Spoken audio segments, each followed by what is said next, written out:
Hello and welcome to the SBK Betting Podcast, coming to you live from the studio here at SBK Towers. If you are watching us on YouTube, as we're about to record a very special SBK podcast for Royal Ascot.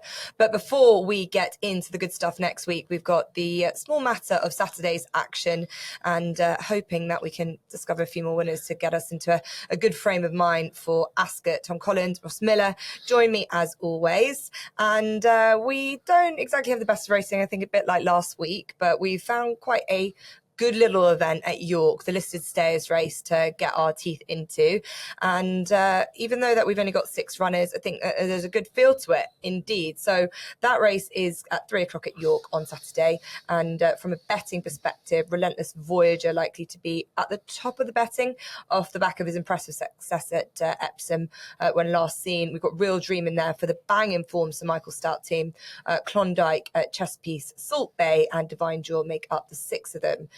Right, who will I start with first? To my left, I can see he's just slightly closer to me, itching to get on with the flat stuff, which you like, but nearly in a way, this could be a bumper. Yeah, could be. It could be. It's kind of fallen apart a little bit in terms of numbers, but I think the right numbers have turned up. Yeah, I think you could make a case for pretty much all of them. My angle on it was I like Real Dream. I think he's a decent price. He is proven at the trip. And he's also still open to potential, I felt, whereas I think everything else in the field is open to potential up in trip, or if they've run at the trip, they're perhaps a little bit exposed, and we know all about them.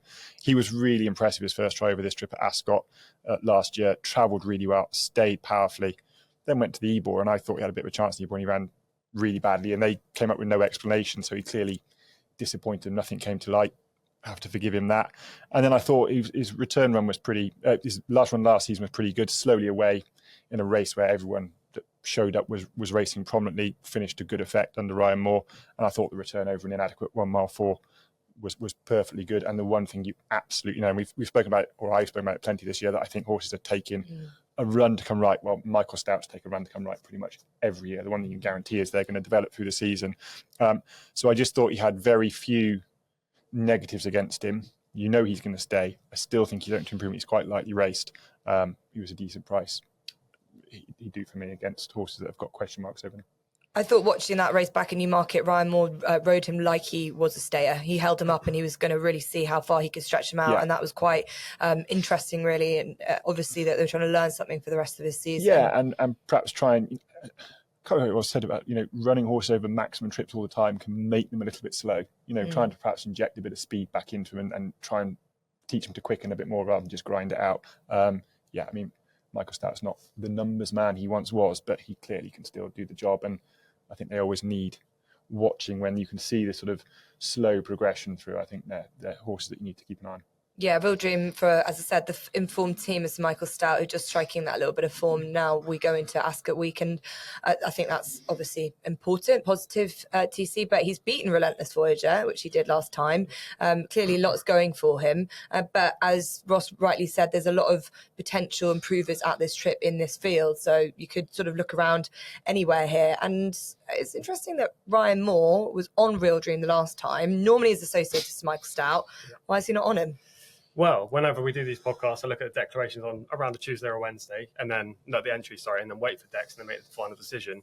I'd already written out my explanation for selecting Real Dream in the race because Ryan was booked in the entry stage. Get to decks, he's now on Klondike. Asheen Orr's on Real Voyage. So it's an interesting decision. Real Dream, interesting decision. Asheen Orr's never ridden for Sir Michael Stout before, from what I've seen. So it looks like Ryan's had the choice and he's chosen to go for Klondike. And in my opinion, that's good enough for me to jump ship. I don't think there's much separating the majority of these. Relentless Voyager comes in with a win, was very good at Epsom. Real Dream has the ability, but Klondike's got the potential. I think he's the one in here, second up after a wind up.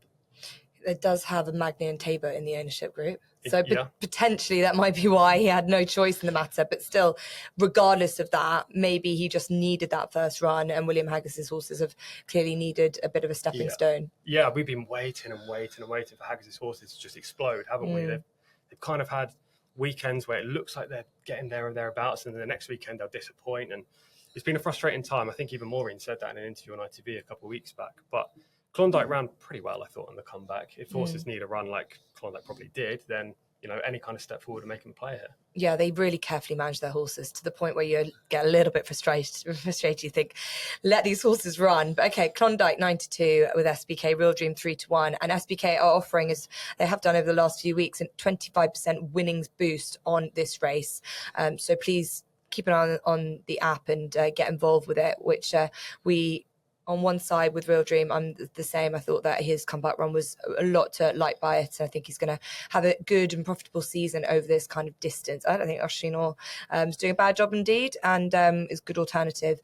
So that is the feature race at York on Saturday. There's good action at Sandown, where a lot of the main jockeys have gone to. There's the Scurry Stakes. There's some very good handicaps and big pots to be won. And Ross, you had a winning selection for us last week. So what do you like this weekend? Well, I've stuck to the flat. I'm brave enough to go for the jumps when there's a screen between us, but when I'm in flicking person, distance, yeah. I'm doing as I'm told. 2 on the flat. The nap is a horse actually put up for the London Gold Cup, Bryony for Alan King. Was beaten at Sandown over 10 furlongs.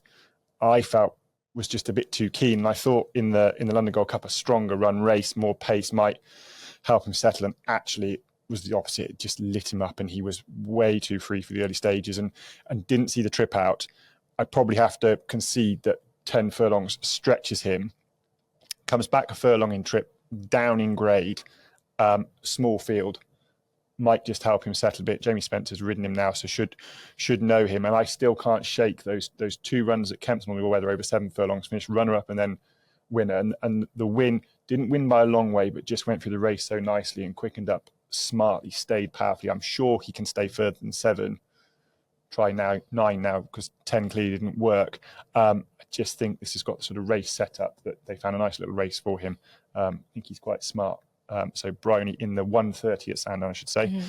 And then my next best, bigger price, 16-1 with SBK, which is actually the biggest price I could find when I was looking. The 150 at York, which is an amateur ladies riders race, is Andaleep. Gets Brodie Hampson on, who's a really good amateur rider. I think if a horse is good enough, it'll win for most amateurs. But if you can find a good amateur in these races, it is worth a little bit. Andaleep, since going to the Kublers, has been so thoroughly consistent, run over a range of trips from 1 mile 2 to 2 miles. Won at this track last summer over 1 mile 2, and then was slowly away last time out. The race went away from him under Will Buick. Wasn't given a hard time, but still closed up quite nicely. I think the extra 2 furlongs is going to suit really well, and I think an amateur race will suit well as well. They can often just go a little bit quick early. Yep. Means the field can come back to you. I think that will suit him coming through. He's an older horse now. He's got to be motivated for the right reasons. I think passing tiring horses probably suits him. 16-1 seemed a big price to me in the 150 at York. Yeah, horse with a lot of talent, Andaleep, and Brodie Hampson, definitely a good positive jockey booking. Okay, what have you got for us, TC? Over to Sandown for both the Nap and Next Best this week. The Nap is in the 7 furlong 0-95 handicap, the 315. And it's a likely favourite, but hopefully a decent enough price. And that's Mount Tider. Son of Two Done Hot, finished a very solid 4th on the debut behind Kikuli, who's now rated 104. Very nice type of jobmont. Then went to Newbury, finished 2nd of 19 in one of those big field novice events. The winner was a Brian Mean trained horse, went off 80-1, Monkey Island, I believe. But that horse obviously took a big step forward. The rest of the 3rd, 4th and 5th were the horses you expected to be up there. And Mount Tider kind of put them away, and he beat them decisively. He was also racing furthest away from the near side rail, which is where you wanted to be that day at Newbury. So you can upgrade him for that. Mm-hmm. They sent him to Chepstow. Obviously, it was just a mission to get a win under his belt, and he bolted up. I think an opening mark of 89 looks very lenient for him, and I expect him to win 315. The Next Best comes in the 130, and it's against Ross's Bryony. Mm-hmm. Ross is obviously a little bit more confident than I, because I just put mine as Next Best. Yeah. But it's a horse called Into Battle. This is a very deep race. There's lots of good horses in here. Into Battle was very unexposed, showed good promise last year in 2 starts. Came back and won very well at Epsom when just very came on the front. He just didn't want to taste defeat. The horse came alongside. He said no. Now, the horse that did come alongside was Midair. Arguably the most frustrating horse in training so far this year. 0 from 6, Jobmont trainee. Looks like he's got loads of ability, but just not showing it. Mm-hmm. So you could potentially say the form isn't worth a lot. But he then went to the London Gold Cup, and that race is working out brilliantly, isn't it? He finished a good 5th. I thought he made sustained headway throughout the whole race. Drops back a furlong, that'll be fine. And interestingly, Safi Osborne takes over for Luke Morris, which, in my opinion, is a big upgrade. Okay, interesting. Good racing, Sandown. Very good. And one of your favourite tracks, I know. Will you be there? Will you be able to get there? I'm on Sky, unfortunately. Oh, of course you are. Yes. Yeah. Well, I hope to be there myself. As I said, really good racing, cracking action, and a good battle between these two to begin off the day, which we love and gets the juices flowing. And my Napa Next Best comes from Sandown as well. I've gone to the Scurry Stakes for the first one, which is a day in Devon. Now, if this filly runs well, wins, I need her to win for the confidence for one of the horses I'm really looking forward to seeing at Royal Ascot and elite status, because she was behind him at Newbury last time. The winner was superb. He was brilliant and he really backed his very best. I think he's going to be a very exciting sprinter for the year go by. She's coming back to her preferred trip. I think 5 furlongs is really sees her at her best. It's not a deep race. It never really is. If you're a really good sprinter at this stage of the year, you're going to be going to Royal Ascot.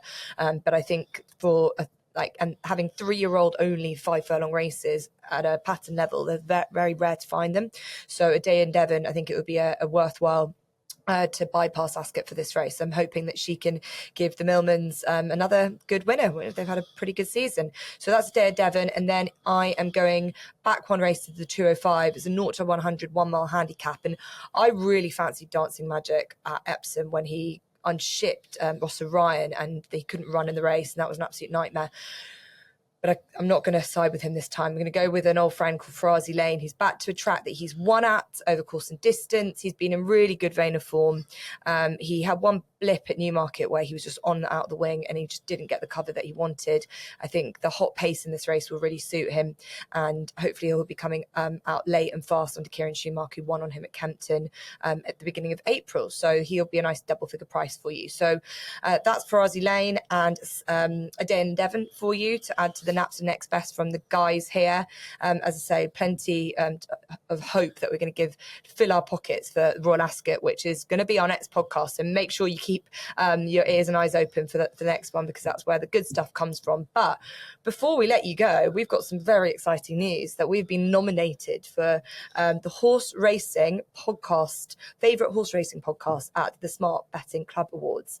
We are delighted and we thank you very much. And we hope that you'd be inclined to give us a vote, because if you do enjoy this podcast, we love nothing more than taking home that prize for you guys, for our fans, obviously.